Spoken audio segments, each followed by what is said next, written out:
Je m'appelle Marc. Et ce que je vais vous raconter, c'est probablement la chose la plus difficile que j'ai jamais portée. J'ai assisté, sans intervenir, à une scène où ma propre femme a presque mis fin à la vie de notre fils. Et le pire, c'est que, sur le moment, j'ai ressenti du soulagement. Si vous avez déjà vu le film Il faut parler de Kevin, vous comprendrez peut-être un peu ce que je veux dire. Mais chez nous, c'était différent. Dans ce film, le garçon cache sa vraie nature. Il joue un rôle avec son père. Notre fils, lui, ne jouait pas. Notre fils s'appelait Julien. Dès sa naissance, quelque chose n'allait pas. Ce n'était pas un enfant non désiré. Bien au contraire. Ma femme, Sophie, et moi, nous l'attendions avec impatience. Nous étions prêts à lui offrir tout l'amour possible. Mais dès le premier jour, Julien pleurait. Et il n'a jamais vraiment arrêté. Pendant 13 mois. 13 longs mois. Il pleurait sans interruption. Ce n'est pas une exagération. Même quand sa voix disparaissait, son petit corps continuait de trembler comme s'il criait encore. Parfois, en pleine nuit. Il pleurait en dormant. Comme si quelque chose, même dans ses rêves, le poursuivait. Nous avons tout essayé. Les médecins. Les spécialistes. Les changements d'alimentation. Les berceuses, les jouets, la musique. Rien. Absolument rien ne fonctionnait. Ces 13 mois ont été un enfer silencieux et bruyant à la fois. Un mélange d'épuisement, d'incompréhension et de peur. Puis un jour, les pleurs ont cessé. Nous pensions que c'était fini. Nous avions tort. En grandissant, Julien ne devenait pas un enfant normal. Il devenait autre chose. Je ne l'ai jamais vu sourire comme un enfant heureux. Jamais. Par contre, je l'ai vu sourire d'une façon qui m'était mal à l'aise. Un sourire froid. Un sourire qui apparaissait quand quelque chose allait mal. Il semblait prendre plaisir à enfreindre les règles. À provoquer. À détruire. Dès qu'il a su marcher, il cassait tout. Objets, jouets, meubles. Rien ne durait. Tout finissait abîmé, détruit, ou caché dans des endroits improbables. Avec le temps, ses comportements sont devenus plus difficiles à gérer. Il ne comprenait pas les limites. Ou plutôt, il refusait de les accepter. La maison a commencé à changer. Pas à cause de rénovation, mais à cause de lui. Nous avons dû installer des serrures. Pas pour l'enfermer, mais pour nous protéger. En grandissant, Julien devenait de plus en plus imprévisible. À 10 ans, il m'a blessé sérieusement. Encore aujourd'hui, je garde une cicatrice. Et ce n'était qu'un début. Il s'en prenait à tout ce qui l'entourait. Objets, animaux, parfois même les gens. C'était comme si quelque chose en lui avait besoin de faire du mal pour exister. Nous avons consulté des spécialistes. Psychologues. Psychiatres. Des années de thérapie. Des traitements. Des espoirs. Puis des déceptions. Rien ne changeait. Julien restait, le même. Comme enveloppé dans une colère constante. Quand il a eu 16 ans, Sophie est tombée enceinte. Cette fois, notre réaction n'a pas été la joie. C'était la peur. Après de longues discussions, nous avons pris une décision difficile. Nous garderions le bébé. Mais si quelque chose n'allait pas, nous ne recommencerions pas la même erreur. Puis notre fille est née. Elle s'appelait Emma. Et pour la première fois, nous avons compris. Emma était une enfant normale. Elle riait. Elle pleurait comme un bébé doit pleurer. Elle nous regardait avec douceur. C'était comme découvrir une vie que nous n'avions jamais eue. Mais cette lumière a réveillé quelque chose de plus sombre encore.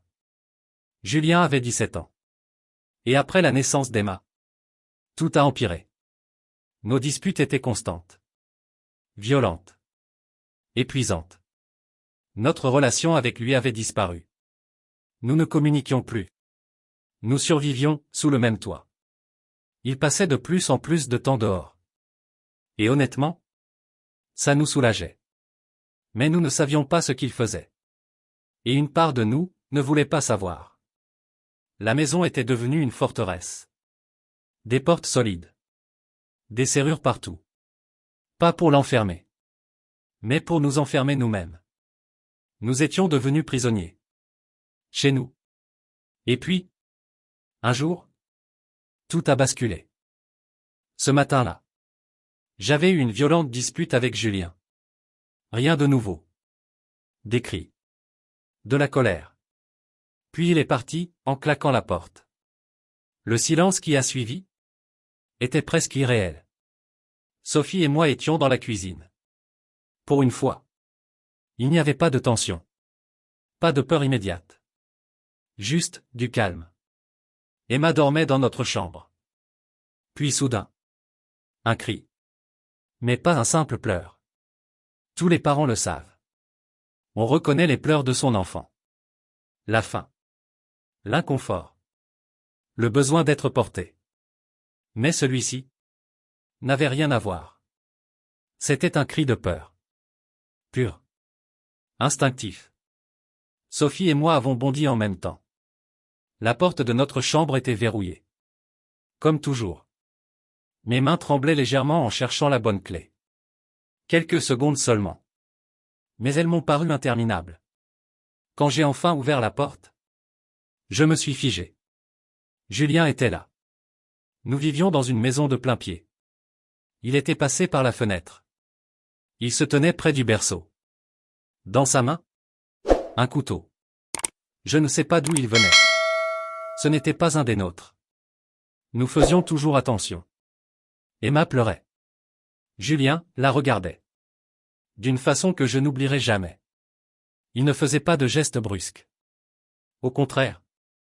Ses mouvements étaient lents. Presque calmes. Trop calmes. Il avait déjà marqué sa peau à 2 endroits. Des blessures superficielles. Mais suffisantes pour comprendre ce qui aurait pu arriver ensuite. Il faisait glisser la lame, doucement. Comme s'il jouait. Puis il a levé les yeux vers nous. Et il a souri. Je n'ai même pas réfléchi. Mon corps a réagi seul. Je me suis avancé. Mais Sophie a été plus rapide. Elle s'est jetée sur lui. D'un geste précis, elle a fait voler le couteau hors de sa main. Puis elle l'a repoussé violemment. Je me suis précipité vers Emma. Je l'ai prise dans mes bras. Elle tremblait. Derrière moi. Il y a eu un silence étrange. Puis, quelque chose a changé. J'ai levé les yeux. Julien était debout. Immobile. Son visage était vide. Pas de peur. Pas de colère. Rien. Juste, le vide. Sophie s'est approchée de lui. Lentement. J'aurais pu l'arrêter. Je ne l'ai pas fait. Elle a fait un pas. Puis un autre. Toujours, je ne bougeais pas. Elle s'est arrêtée devant lui. Quelques secondes. Silence total. Puis, elle a frappé. Tout ce qu'elle avait retenu pendant des années est sorti d'un coup. Sophie n'était pas fragile. Elle avait pratiqué la boxe plus jeune. Elle savait frapper. Mais ce jour-là, ce n'était pas de la technique. C'était une libération. Chaque coup racontait quelque chose. La peur. Les nuits sans sommeil. Les années de tension. L'impuissance. Julien a d'abord encaissé. Comme s'il ne comprenait pas. Puis il a essayé de se protéger. Puis il a crié. Et pour la première fois de sa vie, ce cri semblait réel. Humain. J'étais là. À quelques mètres. Avec Emma dans les bras. Et je regardais. Je pouvais intervenir. Je pouvais arrêter tout ça. Mais je ne l'ai pas fait. Au bout d'un moment, je me suis retourné. Je suis sorti de la pièce. Dans la cuisine. J'ai essayé de calmer Emma. Je l'ai lavée doucement. Ses petites blessures étaient légères. Je l'ai serrée contre moi. Jusqu'à ce qu'elle s'endorme. Derrière moi. Les bruits continuaient. Puis les cris. Puis, presque plus rien. Quand Sophie est sortie, elle s'est assise en face de moi. Ses mains tremblaient. Son visage, fermé. Nous nous sommes regardés. Longtemps. Puis j'ai demandé. Il est mort? Elle a répondu. J'espère. J'ai hoché la tête. Je comprenais. Après un moment, elle s'est levée. Elle est allée se doucher. Moi, je suis resté assis. Avec Emma. Puis, j'ai entendu un bruit. Je suis retourné dans la chambre. Julien était encore en vie. Allongé au sol. Brisé. Je ne vais pas entrer dans les détails. Mais c'était grave. Très grave. Je suis resté là. À le regarder. Et encore une fois. Je n'ai rien fait.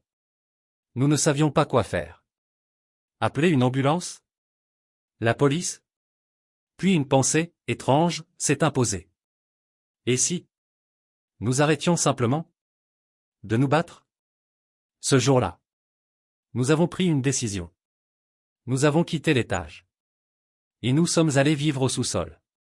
Nous avons tout verrouillé. Nous avons laissé Julien en haut. Avec de la nourriture. De l'eau. Et son silence. Les jours ont passé. Parfois. Nous l'entendions. Se déplacer. Puis plus rien. 3 semaines plus tard. Je suis remonté.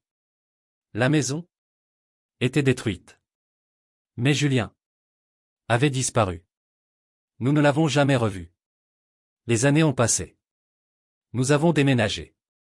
Refait notre vie. Emma a grandi. Elle est devenue une femme. Elle a une famille aujourd'hui. Sophie est partie il y a quelques années. Et moi, je vis avec tout ça. Je ne sais pas ce qu'est devenu Julien. Je ne sais pas s'il a changé. Mais je sais une chose. Ce jour-là, je ne l'ai pas arrêté.